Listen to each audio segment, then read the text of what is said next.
Thank you so much to all of you for joining us today in a unique opportunity to learn about the Center for Global Discovery and Conservation Science to reveal the big picture of coral reef sustainability, providing the basis for global action to power solutions that save coral reefs and thereby help save the planet. It's a very exciting and meaningful moment for us here at ASU, so we're really excited you're all here with us.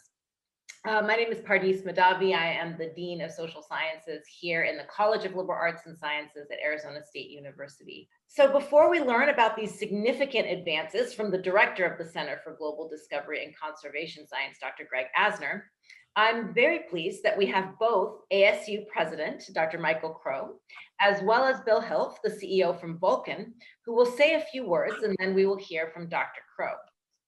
So let me take a brief moment here to introduce Bill to all of you today. Bill is the Chief Executive Officer of Vulcan Inc., where they work to improve ocean health, combat climate change, support conservation, and help resilient communities locally and globally. From driving groundbreaking data and technology initiatives to necessary policy change and sustainable development, Bill empowers smart people to tackle ambitious challenges spanning wildlife conservation, climate change, ocean health, and vibrant communities. Bill serves on the boards of directors for the Woodland Park Zoo and the Grumeti Fund, and is a member of the Washington Roundtable. He also served as the Microsoft executive sponsor for the United Nations High Commissioner for Refugees, and helped to develop and deploy computer-based learning centers in refugee camps worldwide. Please join me in welcoming Bill today. Over to you. Thank you so much. Can you hear me okay? Yep, yeah. We got you now. Thanks. All right. Sorry, I'm a little late. I was busy trying to get the right virtual background for this call because I wanted to make sure I showed up strong with corals. Thank you so much for the introduction. It's a real pleasure to be with all of you today. I hope everyone is healthy and safe. I'm just going to take a few minutes here to give you some background on the Allen Coral Atlas and explain a little bit about this essentially handover that's happening. And you know, we've at Vulcan, we are not just proud of the work that's been done with the Atlas, but this is the type of partnership model that we really strive for, and it's literally a shining example that I use in many other contexts of how to work across private and public sector, how to work with universities around the world, conservationists around the world, and really for the Atlas, which is the first real high-res dynamic coral reef mapping and monitoring system.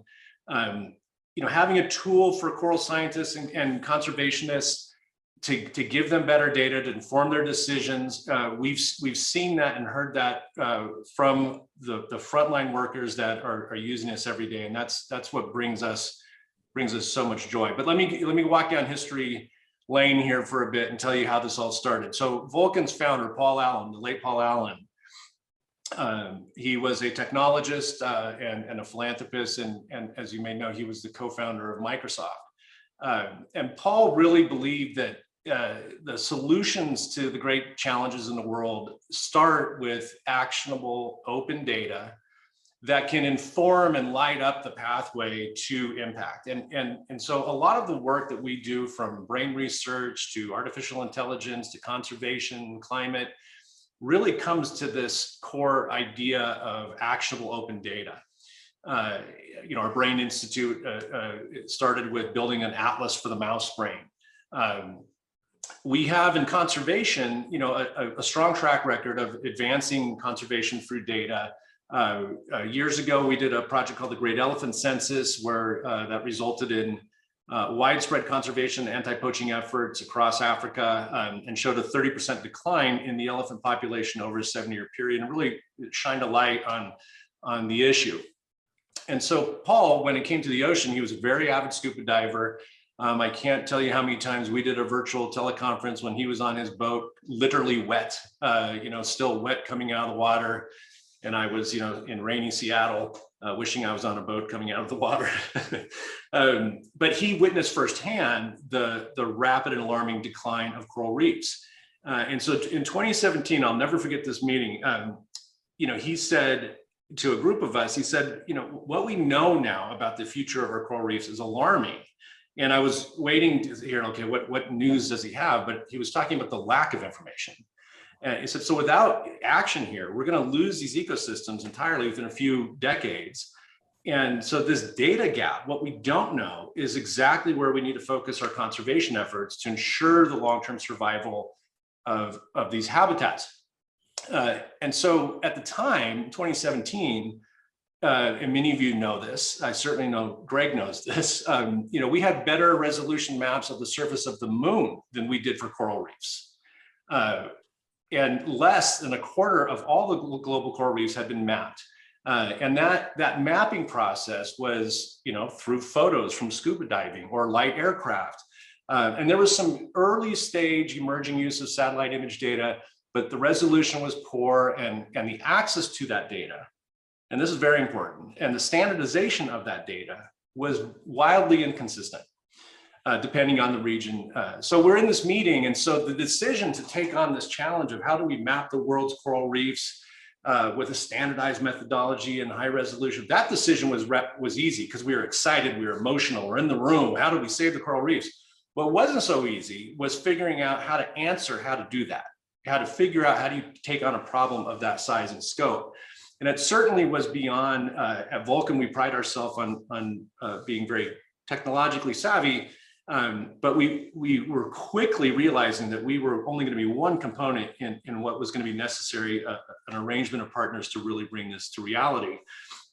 And so Planet Labs, I'm not sure if Planet's on the call today, they're one of our close partners, a terrific team, and they could provide the satellite imagery and pre-processing. Greg Asner, who at the time, I think you were with the Carnegie Institute at the time, was doing the ocean depth and the benthic reflectance mapping, along with developing a reef monitoring system. Greg was connected with Planet and the late Ruth Gates and her lab at the Hawaii Institute of Marine Biology, and she could do the field engagement and the scientific oversight.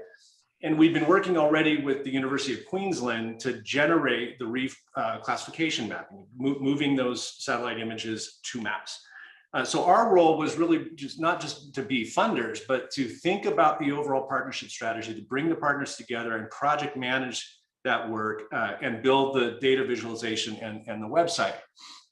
So this partnership machine started in late 2018. And as you'll hear, is on track to complete the maps this summer, which, as a friend of Paul Allen, he was my boss, but he's also my friend, and I know many of you on the call will agree with this, being able to realize that comment he made in that room of mapping the world's coral reefs is, in my personal belief, is the best way I can honor my friend. And so I am really thrilled of how far this has come. And as you'll hear, this concept, although we established it, we knew that further innovation, enhancements to this were going to just continue to add value to conservationists working on saving the reef. So that includes these monitoring functions that are coming online. But when ASU, and particularly the Center for Global Discovery and Conservation Science, when we started having this conversation, it was very clear this was perfectly poised to take the Coral Atlas to a completely new level. And so we feel very confident in trusting this work and tool to a team that has world-class engineering, cutting-edge research, and a supportive infrastructure. And if you've worked with Vulcan before, if any of you have talked to me before, we're very, very, very picky when we work with people who say they're technologists, because we hold a high bar to that. We pride ourselves on that. And with Greg and Paulina at the helm, I can't imagine a better steward of this tool than ASU. And I love the idea it's becoming a foundational element of a global conservation focus and global restoration efforts. So although Paul Allen left us late in 2018, I feel this vision is very much still with us. And together with partners like you, we can actually save the world's coral reefs. And very rarely in our lives do we get to say anything of that ambition that's within reach. And so that's why it's exciting to be here with you all and talk about this. That's why I get energized talking about it. And I cannot wait to see what's going to happen with this project over time. So thank you very much, all of you, for being part of this. Greg, thanks a lot for being a trooper throughout all this and a great partner. And thank you to ASU and everyone there for really stepping up. And I'm very excited about the future. I'll hand it back to you. Thanks so much, Bill. Thanks so much for being here with us today. And, really your work and your message around, technology enhanced solutions resonates so deeply with us and with our charter and everything that we do here at ASU. So it now gives me great pleasure to introduce our president, Dr. Michael Crow, who will say a few words to us about why this partnership is so very important and valuable to ASU. So over to you, Dr. Crow. Thank you, Pardis. It's nice to see everybody. Let me go all the way back to the summer of 2001. I'm in New York City at the time. I was the deputy provost at Columbia University. I had built a thing called the Earth Institute there. And I get this letter delivered to me by a messenger from Paul Allen. And I didn't know Paul Allen at the time. Obviously, I knew who he was. And he said, will you show up at this Boeing field and come off to this weekend retreat, which may have been, Bill, a standard way of getting people together to talk about ideas, but it was new to me. And it came with 2 books that he wanted me to read called The Final Encyclopedia. And these 2 books were about the ultimate gathering of human knowledge into a single interactive tool that could help us to make better decisions. So I show up at Boeing Field, we fly off on this seaplane, we land at this place, we go to this island. I've never been to this place before. I go into this room, there's like 10 or 12 people, I don't know how many. And on my right is a guy named Larry Page, who was one of the founders of Google. And on my left was Paul Allen. So I thought, I'm not really sure why I'm here, but nonetheless, the purpose of the meeting was to think through. This was in August of 2001. The purpose of the meeting was to think through how could we bring together the human knowledge that we need to be a successful species. How could we do things like manage our relationship with the planet, not manage the planet, manage our relationship with the planet. The forces of the planet are so significant and so great that they are what they are.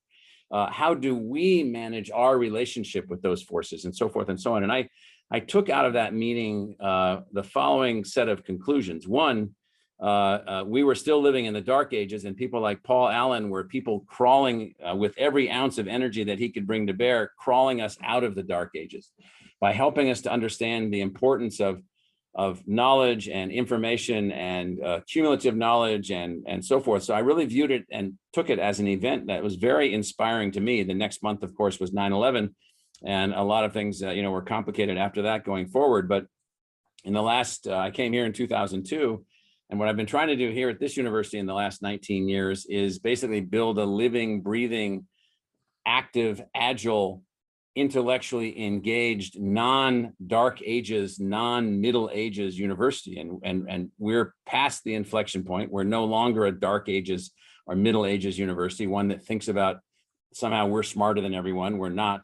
One that thinks about the fact that our job is to educate a few. That's not what we're doing anymore. One that thinks about things, well, if we only understood chemistry down better to the finest infinite detail, we'd somehow know how to manage the planet better. Well, no, that's not the case. That's a different kind of knowledge. It's necessary, but insufficient. And so we've been working to redesign intellectually the university, reconceptualize the university. Greg is here with his center. The university has a Sustainability and Innovation Institute. We have a Global Futures Laboratory. We have hundreds of faculty members working in these spaces, all of which are intent upon moving away from the dark ages. And so, if anything, Paul Allen and Vulcan and so forth have laid down the foundation, almost like the Greek philosophers, of what's important and set the course. And then people like Greg Asner sort of coming into the renaissance, if you will, the renaissance of this moment of where we're actually going to take responsibility for our relationship and the sustainability of our relationship with the planet and so forth and so on. So Greg is a polymathic faculty member here at ASU, capable of bringing together all these different forces and all these different views so that we could actually take, back to Paul Allen, the final encyclopedia, all there is to know about coral reefs. And once we know all that we can know and know where they are and how they're doing and how they're evolving, and bring that together into an interactive atlas, and not an atlas like a book, but a live, interactive, data-driven, enriched atlas, now we finally have a tool for us to manage our relationship. And so what's exciting for me is that what's really being laid down here is, I think, where at least what I heard Paul Allen say in that particular retreat, is knowledge for our own adaptation for the success of our species. That's really what we're after. the planet's going to be successful with or without us. I think it was George Carlin that said that humans had evolved in Earth biology just to produce plastic, and now that we weren't needed anymore, they could do away with us, and we would just kill ourselves off.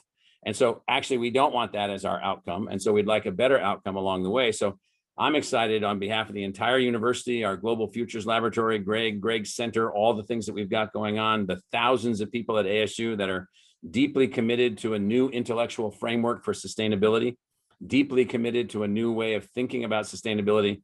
We're just happy to be a part of this project, to work with Vulcan, Bill, to get these things going, and to have a great team under Greg and his center and everybody that's involved.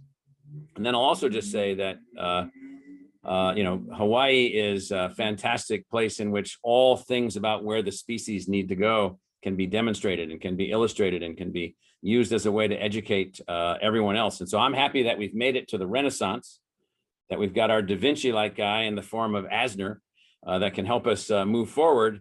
But now, one thing that Da Vinci did, Greg, you need to remember this, very brilliant guy, but his projects weren't always finished. And so yours are finished, but we have to make sure that this becomes a sustained thing now. We're laying the foundation for generation upon generation upon generation of decision-making. So it really very much is in the spirit of Paul Allen's desire to build this final encyclopedia. This is the chapter on coral reefs and everything there is to know about coral reefs in the final encyclopedia, so that we can be better managers of our relationship with this planet. So thank you, Bill, and thank you, Vulcan, and thank you, Greg, for bringing everything together. Thank you so much, President Crow, for being with us today. We really appreciate it. It now gives me great pleasure to introduce my friend and colleague and Renaissance man / Da Vinci, Dr. Greg Asner. Over to you, Greg. Thank you, Bill. Thank you, Dr. Crow. Thank you, Pardis. Really, I'm going to do a presentation with Paulina Gerstner. Paulina is our program director for the Allen Coral Atlas, so I'm going to switch to some visuals. I'd like to focus on the mission of the Center for Global Discovery and Conservation Science, because it not only houses the Allen Coral Atlas, but it is the coming together of faculty who want to have impact in this domain that Dr. Crow talked about so well. This quote by Bucky Fuller is both, apropos and sort of ludicrous at the same time, and that's the state of the world we're in. Sure, the Earth may be like a spaceship that didn't come with an operating manual, but the way I look at it is it's been 4 billion years of evolution, and we showed up pretty late on the scene, and we haven't done a very good job at entering and stewarding what we can in this, as Dr. Crow said, this system with inertia that has enormous forces around us. A good example of this is temperature. The temperature dynamics of the Earth system are changing. This is 1880 to 2018 animation. And you get the sense of both the complexity of it, the variability of it, and the reddening of it, meaning it's gotten hotter over time. That's just an expression of our own imprint in a complex system. We can look at it another way. We can look at temperature rise on the left over time from 1850 to 2021 or so. But critically, in step with those temperature rises have been enormous changes in the surface of the Earth and the subsurface below the waterline of the Earth. And that's shown on the right. And that just gives you a sense for how temperature change on the left has tracked in step in many ways with the loss of species, as you see on the right, in different groups of species. The center is really focused on the fact that change doesn't happen at a global level. The management of the system, change in our behavior, doesn't happen at the global level. The management of the system is really distributed across the Earth's surface. And we know that, we get that. The night lights here shown in this satellite image give us that sense. Every day, all over the world, decisions are made that affect these systems upon which our life and the natural world depend. But decision makers often lack sufficient information and knowledge to manage these systems. And we all know that. These are things that we as practitioners are grappling with day to day. So the center is really focused on equipping decision makers and communities.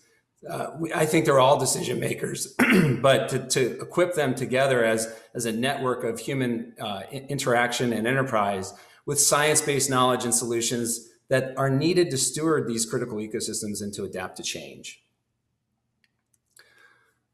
The approach for our center is we have convened and we can continue to convene world-class scientists as core faculty and as adjunct faculty and as collaborating faculty from multiple disciplines that range from engineering to science, indigenous knowledge systems, those who connect and interact with communities and partnerships to try to find pathways for generating change that may be local in effort in many ways, but are ultimately scalable over time.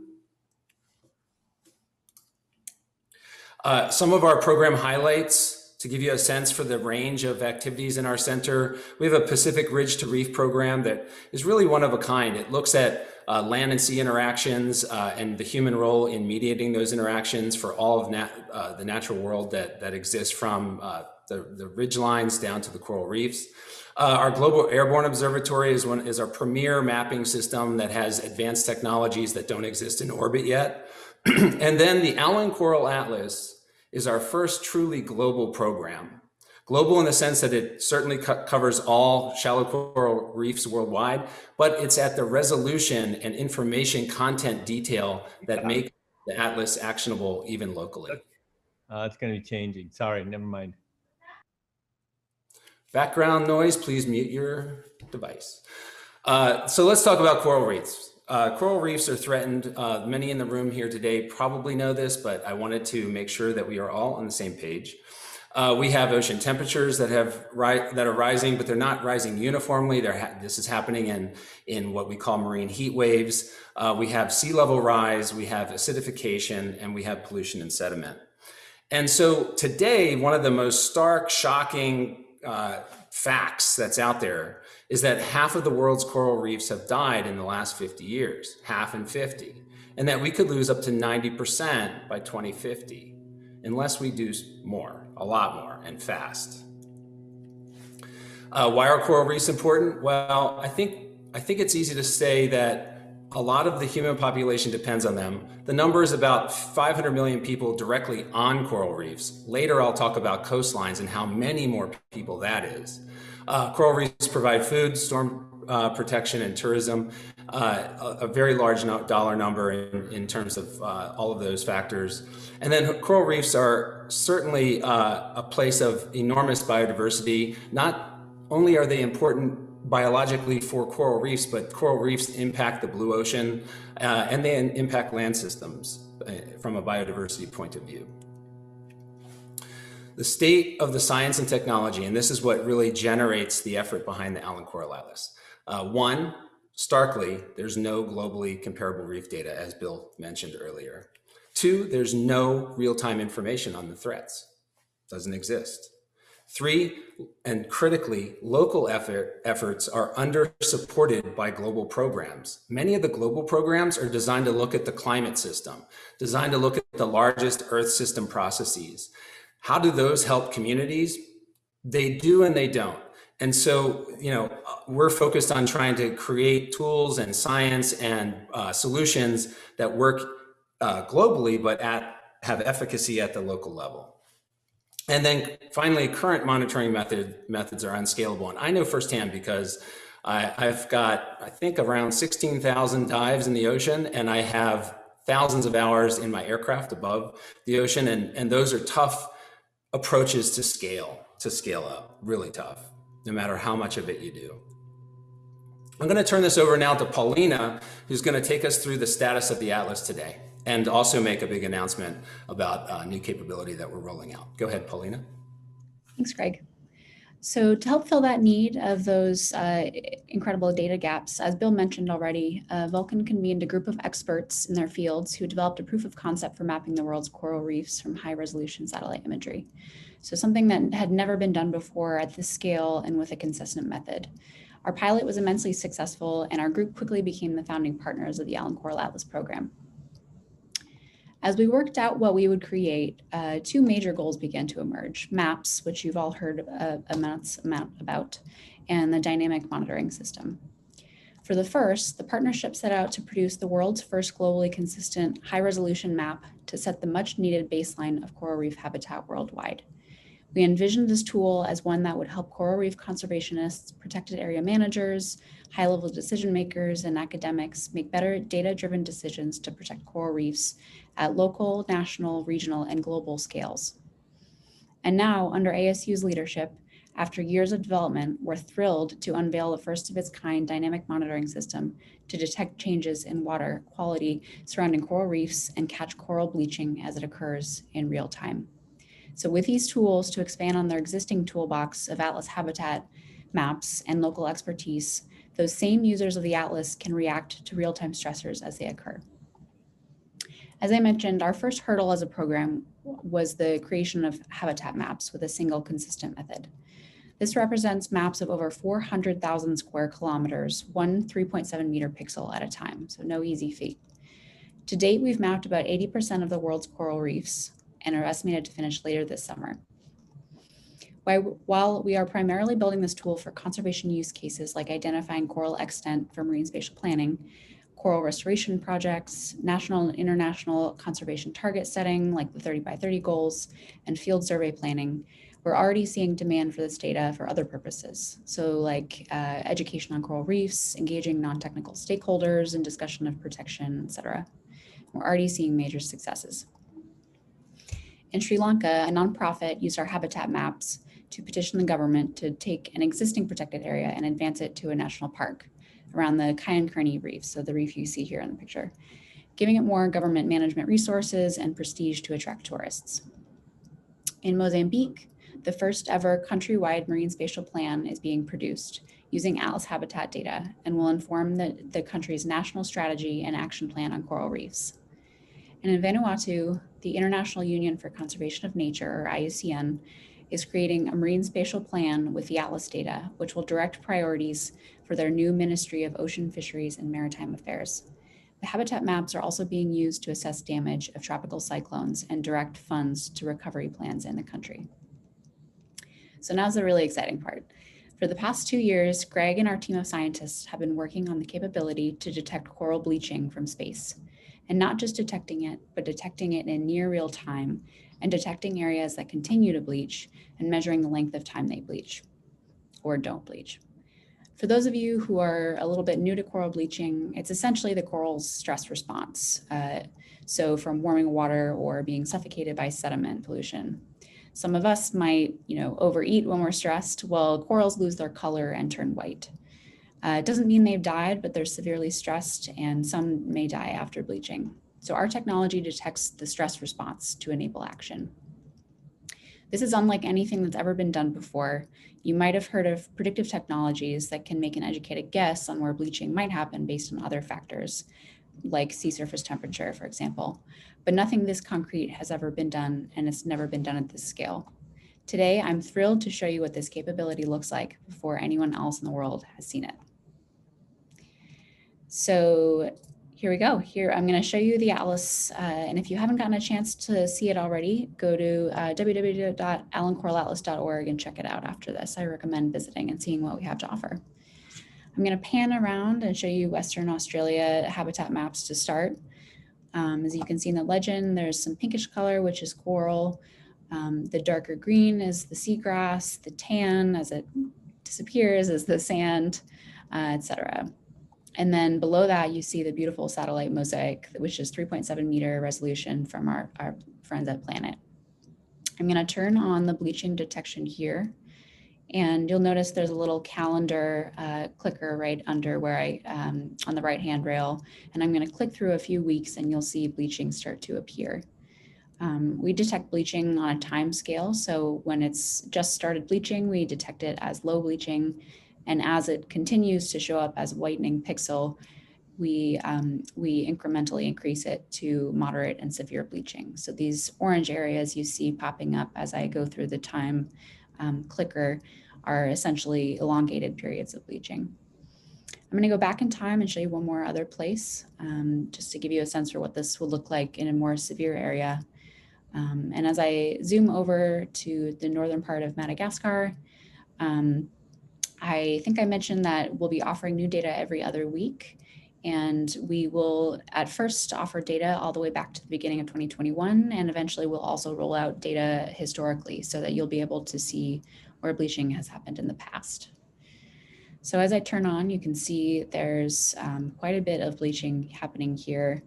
And as I scroll forward in time on the right-hand side, you'll see the bleaching is going from low to moderate and even to severe. So again, this is actual detection of bleaching in these spots. It's not a prediction. It's not based on in-water surveys, but it's a whitening pixel above a specific baseline color detected as coral bleaching. So next month, this tool will go live for the public. And when it does, in addition to making rapid response to bleaching possible, it will change the game for identifying areas that don't bleach during hot water events, making them critical in preparing for a continuously warming climate. And overall understanding if, when, and where nature is adapting over time. To know what corals we're likely to have in the future, we must understand the state of those we have in the present. While this tool will go live with global data next month, we're already seeing usage from our early demo data. Back in 2019, a marine heat wave hit the Hawaiian Islands. Those helpful predictive technologies I mentioned earlier, they warned us that the corals would potentially bleach there. So our team, luckily already in Hawaii, got to work testing their algorithms with sophisticated equipment and produced what can now be seen on our website today, actually, as bleaching hotspots.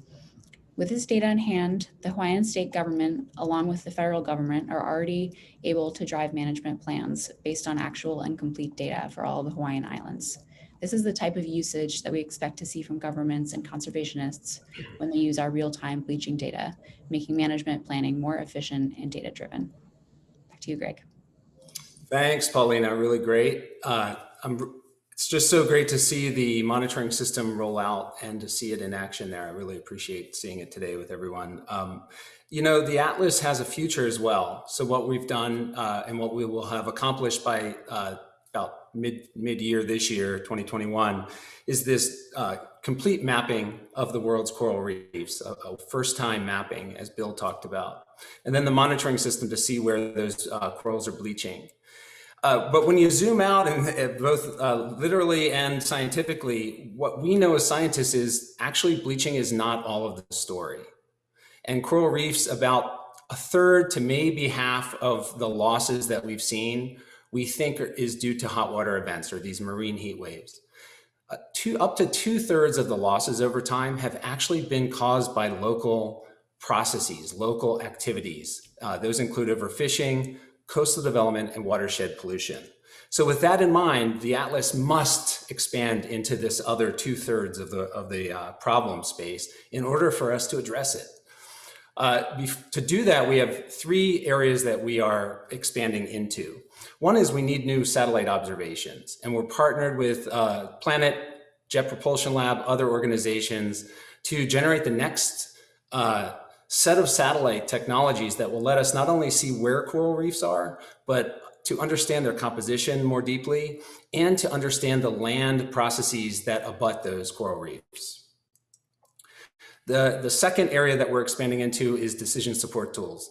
Ultimately, we are an Earth observation, monitoring, understanding, and discovery type of program. What we need to do is plug this literally into the decision support tool networks that are out there. And the UN has some, the private sectors around the planet have them. These exist, and so that's a big area that we want to expand into. But probably most importantly, and I leave the most important to last, which takes me back to my earlier comment, is that we cannot manage coral reefs by managing them in isolation. We have numerous coastal zone processes that are impacting these coral reefs. And not only coral reefs, but we have mangroves and seagrass beds that are also hotspots of biodiversity and carbon storage. They sequester enormous amounts of carbon. If you have seen the news lately in the science world, mangroves are now listed as must be managed, must be taken care of in order to solve the 1.5 degrees Celsius climate change challenge. So these wet and reef systems are found together in a lot of places over at least 550,000 linear kilometers of coastline. But then there's the land processes, the hard land processes that also connect to these. That's people, that's place, that's effort, that concentrates a huge amount of human behavior. I said 500 million people operate on coral reefs and find their sustenance and other processes on coral reefs directly. It's looking like about 3 billion people are in the coastal zone up to 100 kilometers inland along the world's coasts. Now, not all of those coasts have coral reefs, but many, many, many do. And so we really need to make this connection, this integration. We're already playing with this. We're already piloting this. We're already making sure that we know that we can do it. And so one expression of that is this scientific term called turbidity. It's basically the mucky water that's flowing off of land into the sea. And we're learning how to map that with satellite technology today, but it's not yet incorporated fully into the Island Coral Atlas. And these are the kinds of land-sea interactions we want to take. This land-sea integration is so important. I bring it back to finish because my understanding working in the global community is that really we can work on climate change over the next decade or two, and we must accelerate that process. But while we're focused on that, we may still lose coral reefs and coastal ecosystems because of these land-sea pollutants, land-sea interactions that are also happening everywhere at local scales, but with global impact. So I'm going to stop there and say, I want to first make sure I thank Vulcan and some of our other funders, the Lyda Hill Foundation, the Angel Foundation, those who have helped us get to this point. But we're looking for new partners and new funders to help us move forward, especially with the expansions that I just presented. So I'm going to stop there. Here are some contacts who support us here at ASU to create and expand the Island Coral Atlas, and turn it back over to you, Pardis. Thank you.